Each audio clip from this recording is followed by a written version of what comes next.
Hello, everybody. This is part one of tonight's program. Now, this is new material, but is recorded at 5:40 Eastern, 4:40 Central Time, May the 21st. So, it's just part of the situation I'm in right now.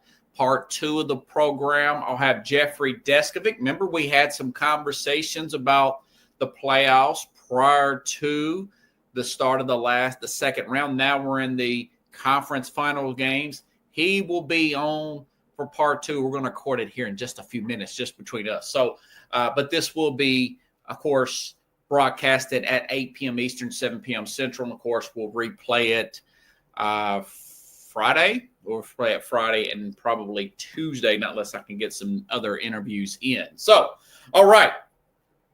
By the way, I've got so much basketball stuff to cover. I'm aware of Brock Purdy has signed an extension, got an opinion on it. Talk about that tomorrow with the Mad New Yorker. Now, of course, as far as we know right now, the Mad New Yorker will be here. So we will get into Brock Purdy's extension. Also, Nick Sirianni signed an extension with the Eagles. Try to get into that tomorrow with the Mad New Yorker. So, okay, let's start off with, you know what? Let's do last night's game, and then we'll do a few thoughts on the Warriors, the Warriors Timberwolves. Okay, okay. Now, the Thunder kept Minnesota out of the paint last night. You know, Minnesota with Gobert, Naz Reid, a lot of size there, lot of size in the middle, extra rest. You think they would have the energy edge. They did early. Got a 9-point lead early. But astonishing stat here, folks. An absolute because if you just look at a team like OKC, they're so fast.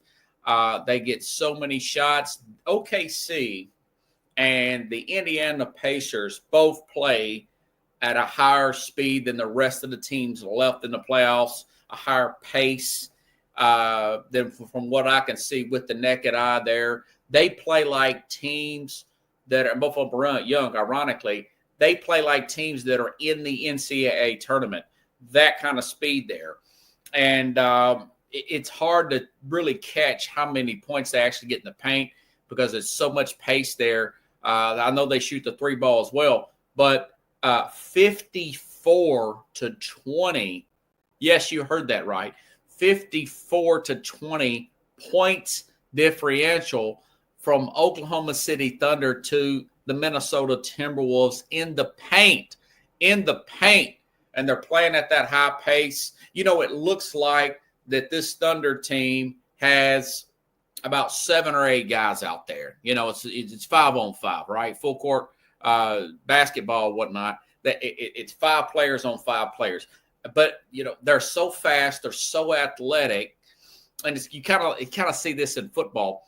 When the Patriots really had their defense rolling back in the early 2000s for some of my younger audiences, led by guys like Willie McGinnis, really Ted Bruschi, 2002, those teams right there.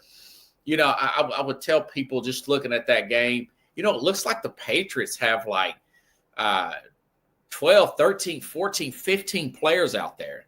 You know, it's 11 on 11, right? But they're so good and they're so fast, dynamic. The chemistry's so good.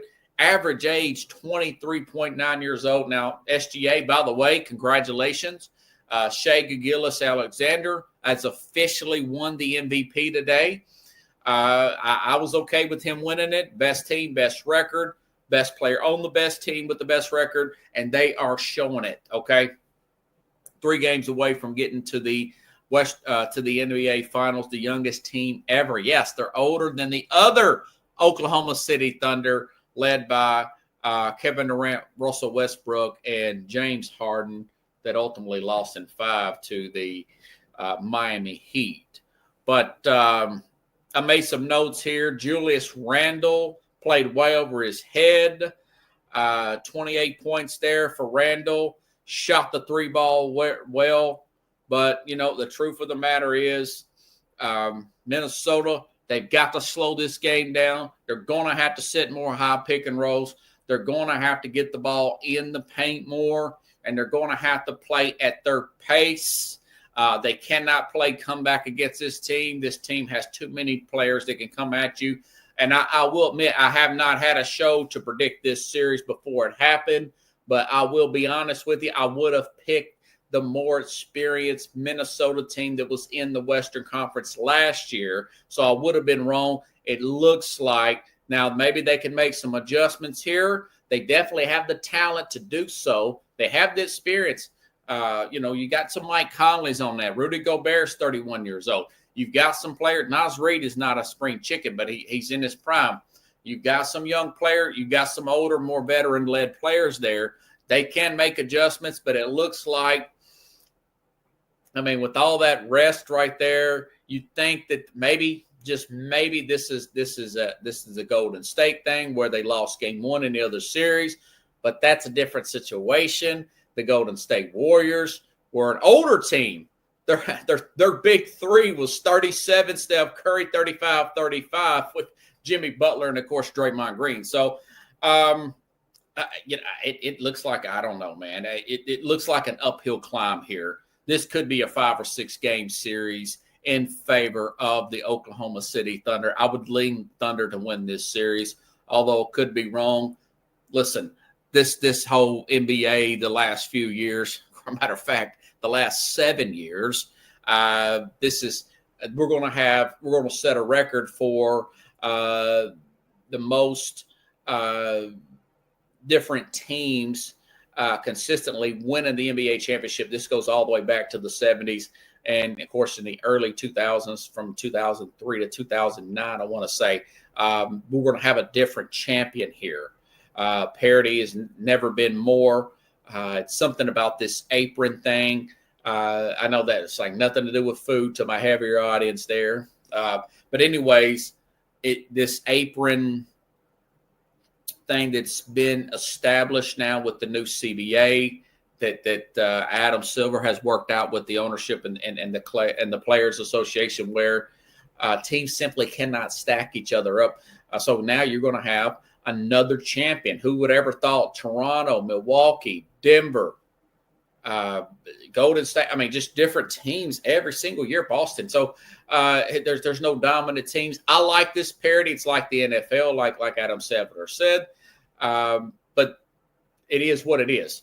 We're on the verge of having a potentially youngest team ever to win the NBA championship, and it will be a different team, and they're smack dab in the middle of the country, and their name is not San Antonio.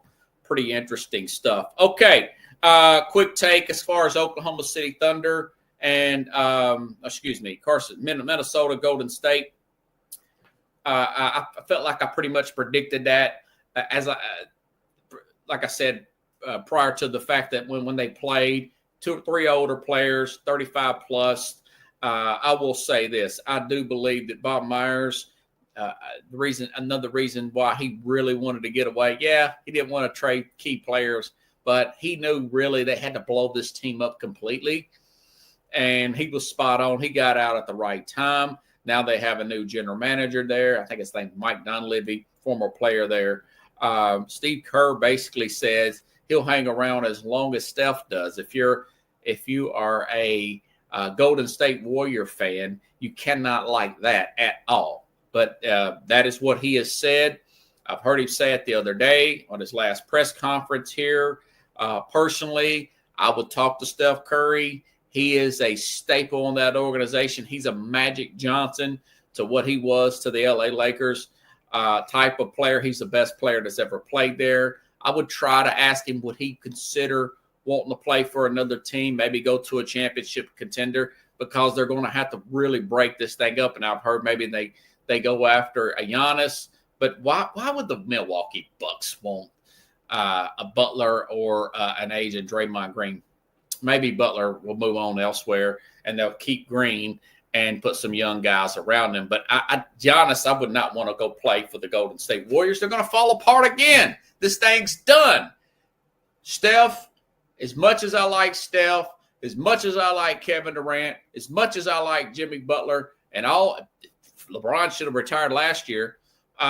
These 35-plus-year-old players, they need to be off the bench / role players, last players on the starting lineup. I'd prefer a guy like Steph to lead my second team off the bench on a championship. I don't know, maybe put him on a Houston or something, He should not be the lead guy. Maybe he comes off the bench and move off Westbrook. Maybe you bring him over there to Denver, come off the bench and work with Joker and those guys. Or maybe, work out something in the East. I would have that conversation. Now, if he didn't want to do it, I'd probably let him play it out. He's at the end of his career, Steph Curry. Let him play it out because he is a legendary player. He's made that organization billions and billions. He's upped the value of that organization's in the billions. He's a Michael Jordan to that organization type of player. Okay, so I think he's unique. Anybody else, Draymond, you move off him. I said move off him a couple of years ago. I'm spot on all this stuff. So that's my take on that. As far as I'm moving rapid fire because I'm going to try to hurry up and get this. I'm going to try to hurry up and get this interview in with my man Jeffrey Deskovic. Not really an interview, more of a back and forth, a discussion there into the next round. Here's my take on the Knicks Pacers. Going to be a good series, probably a 6 or 7 gamer. Last year in the playoffs, Knicks had the edge. Remember, they won the crucial game 5 and simply fell apart. So you really hope that this year, now, of course, last I checked, there's no D's or Q's, no doubtfuls, no questionables, none of that stuff on this Knicks and Pacers, this Knicks depth chart, unlike, Cleveland, who had Darius Garland injured before the series started. But last year, remember, everybody got hurt. Even Brunson got hurt at the end. The whole thing just fell apart at the seams there. But remember, they won Game 5. Let's go back 1 year. To the second round. The Knicks won Game 5 last year, and of course, they were up 3-2 in that series. And then the players started to fall apart, and ultimately, in the 7th game, we know what happened. The Pacers end up winning this thing and moving on to the next round. But that being said, I do like this Knicks team in 6.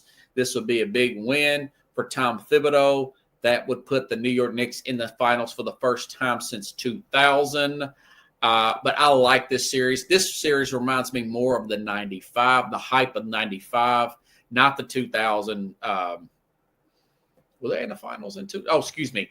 The last time they played was in 2000. This would be the first time they've been in the finals since 99 against the San Antonio Spurs. And, of course, they lost that game. That was the the holdout or lockout season, if you all recall. Some of you older audiences, 2000 was the last time the Pacers and the Knicks played in the conference finals. Ultimately, the Pacers won that, but they ultimately lost to the Lakers there. Lost to the Lakers in 5, really good Laker team there in 5 in 2000. So I'll stand corrected. But going back to this series, I'm very excited. I'm going to be driving Uber here in a little while. But I have recorded, and I'm going to watch every minute of it because I know it's going to be great. A lot of nostalgia. Knicks only have 1 game extra. 1 more game. Better record. They're 51 and whatever. They have 1 game edge, so they're going to have home court advantage against the Indiana Pacers. This is going to be a great series. I cannot wait to see it. But I do think they're going to move on in 6 games. But it will be dramatic as usual if they stay healthy. And if you're a Knicks fan, you got to just knock on wood and hold your breath there. Okay? I wanted to get to this big story. This thing kind of blossomed, man. I tell you what, the people outside of this WNBA situation is making it bigger and bigger and bigger as far as Caitlin Clark and Angel Reese. I heard about the matchup, last Saturday's matchup, last Friday. So I recorded it, I recorded the matchup because I knew it'd be pretty good. And sure enough, it was good.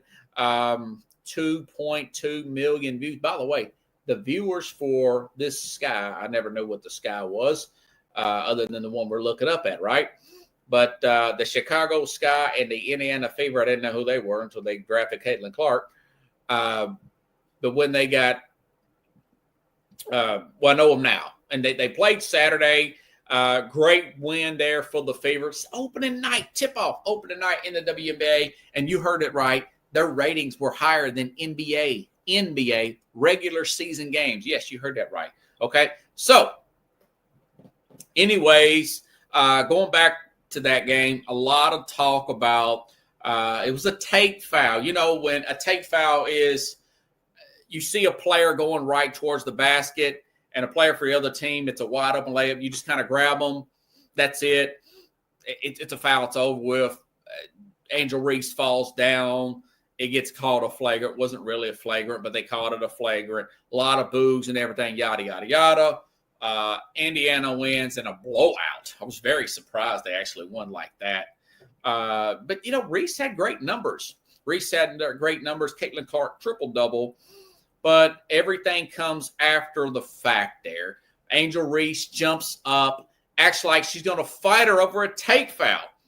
So she calms down, and, you know, there's a lot of boos coming in later. And this is very common, you know.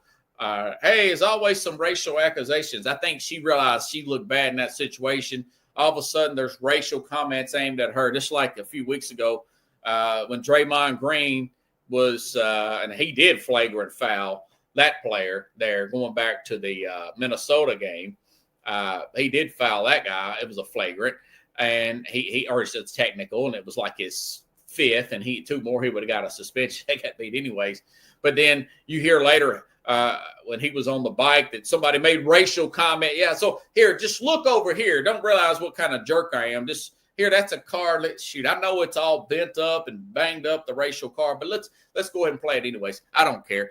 But anyways, so aftermath of that, coming into this week, Monday, today's Wednesday, you get guys like Robert Griffin III on his show, podcast or whatnot. He says she hates Angel Reese, use the word hates Caitlin Clark. Now he says, hey, listen, I'm talking about basketball. I'm not talking about, and he did not say anything personal like she's wanting to beat her up or something, but man, boy, she really hates him. And so Ryan Clark of ESPN, still employed by ESPN, comes out and takes all these shots at Robert Griffin III and basically saying that Robert, who's a black guy, his mom's black, saying that since Griffin's married to two white women, that he don't understand how black women feel and all this stuff, and just very personal and just flat out racist comment that he continues to get away with. And then, a firestorm over the X out and the internet goes off, and, there's a lot of, people taking sides and everything. And this thing blows up again. It's great for the game, though. It's hype. It's hype for the game. A lot of people. So I'm actually recording the next games. I think it's two more. No, three more. I want to say they play three more times. I'm recording all these things.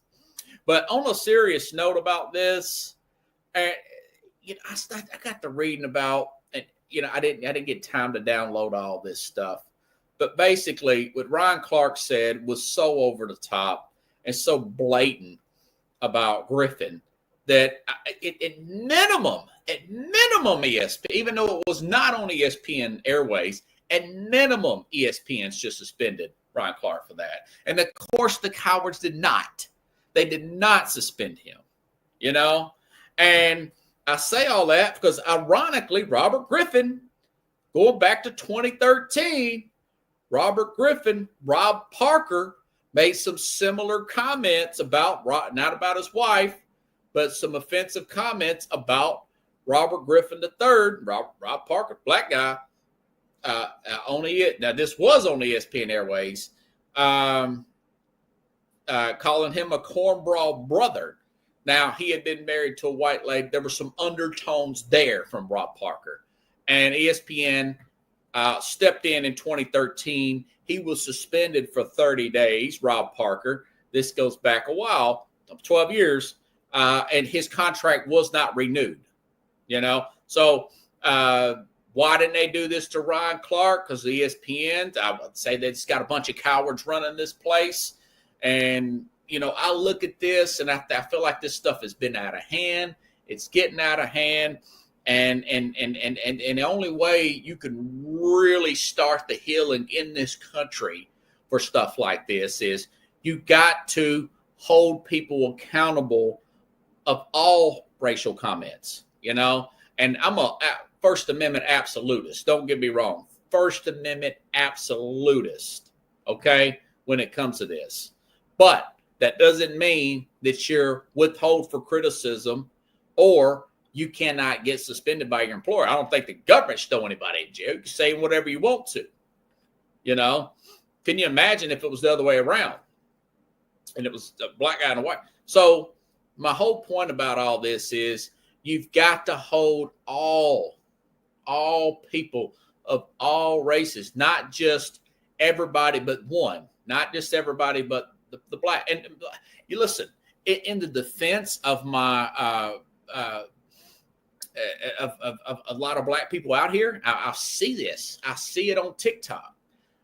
In black racism, and you guys know, and it's wide open out there. It's especially on ESPN. I mean, Kenneth Perkins, Ryan Clark, even Stephen A. Smith. They look for the racial angle on everything, and it's always offensive to white privilege. That's offensive, So you got to hold everybody accountable. You can't just leave them out. Okay, you got to hold everybody accountable for their actions. No canceling, But I just don't see, if you're going to say something that deeply offensive, you got to be across the board. You can't just pick and choose. You cannot pick and choose that. But if ESPN wanted to clean this thing up, I said on the X app, if ESPN did not have the contracts for these sports, the Major League Baseball, the big college football, and ABC and everything, they would be off the air. They would be off the air. Nobody would watch their sports talk. I fast forwarded when they got the games. I fast forwarded through their halftime show. I haven't wanted to hear nothing they got to say because all they want to do is because I know what a lot of their personalities are about. They want to push those agendas and whatnot. So you got to hold blacks accountable just like you would a white person or an Asian person, a Latina person, if they're saying something about another race or whatnot, and say, hey, listen. We should not allow this on our airways. We should not allow it. You got to be across the board here to start the healing of this. Now, I understand we've got political opportunists who've been doing this for years and race hustlers and all this stuff. But I could see a lot of people going back to friends and not necessarily friends, but I see people on TikTok, young black men and women, not just men, are speaking out against the black racism in this country. Blacks being racist against other people, and I appreciate that. I see stuff called black fatigue, and these are not white; these are blacks talking against these black races, and there's no other way to put it. And a lot of my audience is black, and I've talked about these things before, and they've still remained my friend, and I appreciate that because they know I keep it real, and I'm coming from a good place here. I just think everybody should be held equally accountable. And I wish I had Clark's comments here and I would play them in context, but basically he took a shot at Robert Griffin's wife, basically saying that you have no credibility because you buried a black woman, a white woman, so a black woman. I mean, it's just cutting as possible. Of course, Griffin came back and said, hey, listen, keep my family out of this, man. I was just talking sports, basically. I feel bad for you. So he took the high road and whatnot. And I noticed that guys like Le'Veon Bell came at former Steeler, who used to also play with Ryan Clark, came after Clark as well. And Le'Veon Bell said the guy blocked me. He blocked me on the X out, former running back there. And Le'Veon Bell also let everybody know that he ran over Ryan Clark in practice. And probably did. He's a big guy. Le'Veon Bell's a pretty big guy, tough guy. But anyways, in ESPN, you want to clean up, start getting rid of people like that who push this constant racial divide and tension there. You know, at some point, it's got to come to a stop here to start the healing of stuff like this. But anyways, I thought I would mention that. Folks, we're over the time that I actually wanted to do this. Man, 25 minutes. Wow. So stand by for part 2 of the program. Part 2 of the program, I'll be talking the playoffs, the Final Four with the great Jeffrey Deskovic.